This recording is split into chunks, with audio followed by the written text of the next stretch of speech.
Hello guys, welcome to our channel. So இன்னைக்கு நம்ம கிளாஸ்ல என்ன பார்க்க போறோம் அப்படினா டிஃபரண்டான ஷேப்ஸ்ல எப்படி செயின் ஸ்டிட்ச் போடலாம் அப்படிங்கறத தான் பார்க்க போறோம்.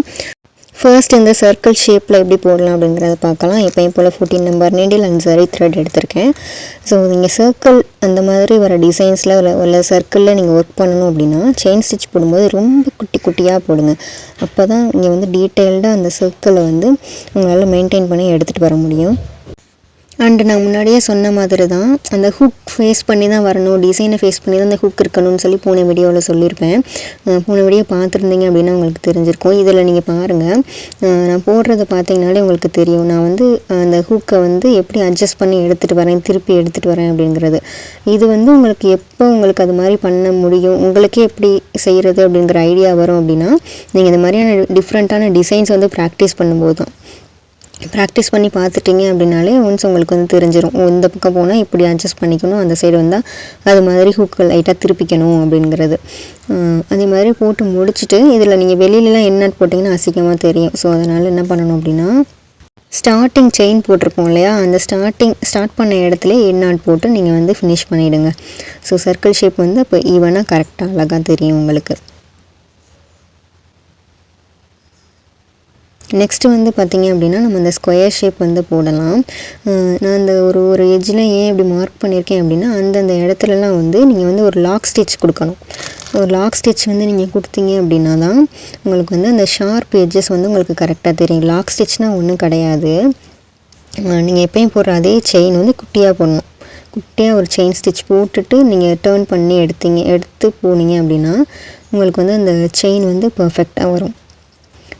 இப்போ பாருங்கள், நான் அந்த இடத்துல வந்து ஒரு லாக் ஸ்டிச் போடாமல் நான் வந்து டேர்ன் பண்ணேன் அப்படின்னா என்னாகும் அப்படின்னா உங்களுக்கு வந்து அந்த ஒரு ஷேப் வந்து உங்களுக்கு கிடைக்காது. இந்த மாதிரி லைட்டாக அந்த இடத்துல எட்ஜு வந்து நல்லா ஷார்ப்பாக இருக்காது, ஸ்கொயர் ஷேப் மாதிரி இல்லாமல் அந்த எட்ஜு மட்டும் வளைஞ்சிரும். அதனால தான் என்ன சொல்கிறேன் அப்படின்னா இந்த எட்ஜஸில் ஸ்கொயர்னு மட்டும் இல்லை, எந்த எட்ஜஸில் நீங்கள் போடணுன்னாலும் ஒரு சின்னதாக ஒரு ஸ்டிச், ஒரு செயின் ஸ்டிச் தான், அதான் லாக் ஸ்டிச்னு சொல்லுவோம். அந்த லாக் ஸ்டிச் போட்டுட்டு நீங்கள் டேர்ன் பண்ணுங்கள். இந்த சைடு திருப்புறதா இருந்தாலும் சரி, அதே மாதிரி அந்த இப்போ நான் ஃபேஸ் பண்ணி போட்டுட்டு போகிறோம் இல்லையா, இந்த சைடு நான் அடுத்த சைடு திருப்பணும், கீழே திருப்பணும் அப்படின்னா இந்த இடத்துல ஒரு லாக் ஸ்டிச், ஒரு சின்னதாக ஒரு லாக் ஸ்டிச் போட்டுட்டு நான் திருப்பினா உங்களுக்கு வந்து அந்த எட்ஜ் வந்து கரெக்டாக ஷார்ப்பாக நிற்கும். இப்போ நிறையா பேர் வந்து போட்டுட்டு ஷார்ப் எட்ஜ் வரலை அப்படிங்கிறது வந்து இந்த ஒரு லாக் ஸ்டிச் வந்து போட தெரியாதான் காரணம். ஒரு லாக் ஸ்டிச் போட்டுட்டு திருப்பினீங்க அப்படின்னா உங்களுக்கு வந்து அந்த ஷார்ப் எட்ஜஸ் வந்து கரெக்டாக வந்து நிற்கும். இல்லை அப்படின்னா அந்த இடத்துல வந்து ஷார்ப்பாக இல்லாமல் ஒரு மாதிரி வளைஞ்ச மாதிரி இருக்கும். அப்போ உங்களுக்கு வந்து இந்த ஸ்கொயர் ஷேப் வந்து உங்களால் எடுக்க முடியாது. இதெல்லாம் சின்ன சின்ன டிப்ஸ் தான். இதெல்லாம் தெரிஞ்சுக்கிட்டீங்க அப்படின்னா தான் நீங்கள் வந்து டீட்டெயில்டாக ஒர்க் பண்ணும்போது உங்களுக்கு ஈஸியாக இருக்கும். அண்ட் இப்போ கண்டினியூஸ் ஸ்கொயர் எடுத்துக்கோங்களேன். கண்டினியூஸ் ஸ்கொயரில் அதே மாதிரி தான் திரும்ப திரும்ப அதையே சொல்லிட்டு இருந்தால் உங்களுக்கே போர் அடிக்கும். ஸோ நீங்கள் பாருங்கள் வீடியோவில், உங்களுக்கு புரியாதது நீங்கள் போட்டு பார்த்துட்டு எனக்கு டவுட்டாக இருக்குது அப்படின்னா கண்டிப்பாக கமெண்ட்டில் கேளுங்க, நான் கண்டிப்பாக ரிப்ளை பண்ணுறேன். இந்த மாதிரி எட்ஜஸில் ஒரு லாக் ஸ்டிச் போட்டுட்டு செயினை திருப்பணும். இதுக்கு தான் நான் உங்களுக்கு முந்தின வீடியோன்னு நினைக்கிறேன், போன வீடியோக்கு முந்தின வீடியோவில் சொல்லியிருப்பேன், உங்களை வந்து 4 பக்கமுமே உங்களுக்கு வந்து போட்டு ப்ராக்டிஸ் பண்ணிக்கோங்க அப்படிங்கிற மாதிரி சொல்லியிருப்பேன். அது மாதிரி 4 சைடும் ப்ராக்டிஸ் பண்ணிட்டீங்க அப்படின்னா இந்த ஃப்ரேமை வந்து இந்த சைடு அந்த சைடுங்கிற திருப்ப வேண்டிய அவசியம் இல்லாமல் ஒரே இடத்துல உட்காந்து உங்களால் 4 சைடுமே ஒர்க் பண்ண முடியும். ஸோ அதுக்காக தான் இந்த செயின் ஸ்டிச்சுங்கிறதுக்கே நம்ம நிறைய வீடியோஸ் வந்து பார்த்துட்டோம். எல்லாமே எப்படி இருக்கும் அப்படின்னு பார்த்தீங்கன்னா ஒன்றை விட்டு அடுத்த கண்டினியூஷன், அடுத்த லெவலாக தான் இருக்கும். ஸோ இப்போ ஃபஸ்ட்டு நம்ம ஏபிசிடி கற்றுக்கிட்டோம்னா தான் அடுத்து நம்மளால் எழுத முடியும், படிக்க முடியும், அதுக்கான ஸ்பெல்லிங் தெரியும். அதே மாதிரி தான் போன வீடியோஸில் ப்ரீவியஸான வீடியோஸ்லேயே நம்ம செயின் ஸ்டிச் பற்றி நிறையா பார்த்துருப்போம். அதுலேயே நிறையா வந்து உங்களுக்கு வந்து டிப்ஸ் கொடுத்துருப்பேன், இந்த மாதிரி பண்ணணும் அப்படிங்கிறத சொல்லியிருப்பேன். இப்போ நீடியில் எந்த மாதிரி ஃபேஸ் பண்ணி எடுத்துகிட்டு போகணுங்கிறத சொல்லியிருப்பேன். ஸோ எல்லாமே அந்த வீடியோஸ் பார்த்தீங்க அப்படின்னா உங்களுக்கு வந்து புரியும். நான் திரும்ப அதே சொல்லிட்டு இருந்தால் உங்களுக்கும் போர் அடிக்கும். ஸோ இதில் வந்து ஒன்றே நீங்கள் புரிஞ்சிக்க வேண்டியது என்ன அப்படின்னா, நீங்கள் சர்க்கிள் ஷேப் வருது, உங்களுக்கு நல்ல வளைவு மாதிரியான இடங்கள்ல நீங்கள் வந்து ஒர்க் பண்ணணும் அப்படிங்கும்போதில் சின்ன சின்ன செயினாக யூஸ் பண்ணுங்கள். சின்ன சின்ன செயினாக போட்டு நீங்கள் வந்து ஒர்க்கை ஃபினிஷ் பண்ணுங்கள். அண்ட் இது மாதிரியான ஸ்கொயர் ஷேப் வருது, ஷார்ப் எட்ஜஸ் வந்து உங்களுக்கு எடுக்கணும் அப்படிங்கும்போது அந்த இடத்துல ஒரு லாக் ஸ்டிச் போடுங்க. லாக் ஸ்டிச் போட்டுட்டு நீங்கள் எந்த சைடு திருப்பினீங்கனாலும் அந்த இடத்துல வந்து ஷார்ப் எட்ஜ் இருக்கும்.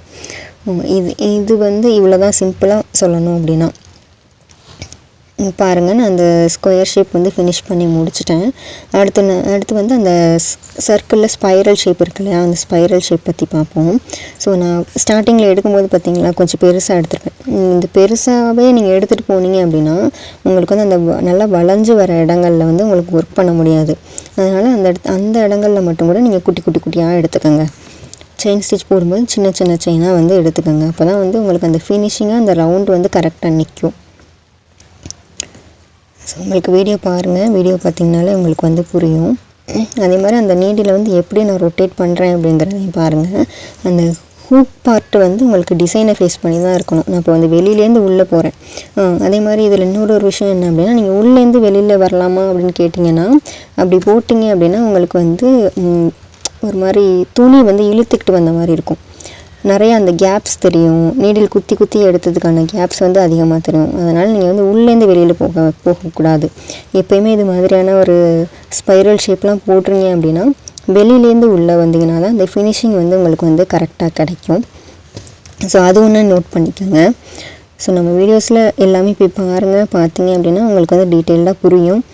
பேசிக் வீடியோஸ் பார்க்காதவங்க அதுக்கான லிங்க் வந்து நான் உங்களுக்கு வந்து ஐ பட்டனில் கொடுக்குறேன். அப்படி இல்லைனா டிஸ்கிரிப்ஷன்லேயும் லிங்க் தரேன். நம்ம சேனல்லேருந்து சப்ஸ்கிரைப் பண்ணி வச்சுக்கோங்க.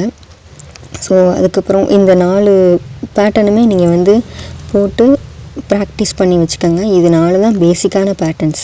இது 4மே நீங்கள் போட்டுட்டீங்க பழகிட்டீங்க அப்படின்னா கண்டிப்பாக உங்களால் வந்து ரொம்ப கஷ்டமான பேட்டர்ன்ஸ் கூட ஈஸியாக உங்களால் ஒர்க் பண்ணிட முடியும். அண்ட் நெக்ஸ்ட் வீடியோவில் நம்ம என்ன பார்க்கலாம் அப்படின்னா, ஒரு இந்த ஸ்கொயர் ஷேப் ஷார்ப் எட்ஜஸ் வர மாதிரியும் அண்டு இந்த மாதிரியான வளைவுகள் அல்லது ரவுண்டு வர மாதிரியும் ஏதாவது ஒரு டிசைன் நான் எடுத்துகிட்டு வந்து உங்களுக்கு சொல்லித்தரேன். ஸோ இந்த வீடியோ அவ்வளோதான். ப்ராக்டிஸ் பண்ணி பார்த்துட்டு டவுட் இருந்தது அப்படின்னா கமெண்ட் பண்ணுங்கள். தேங்க்ஸ் ஃபார் வாட்சிங்.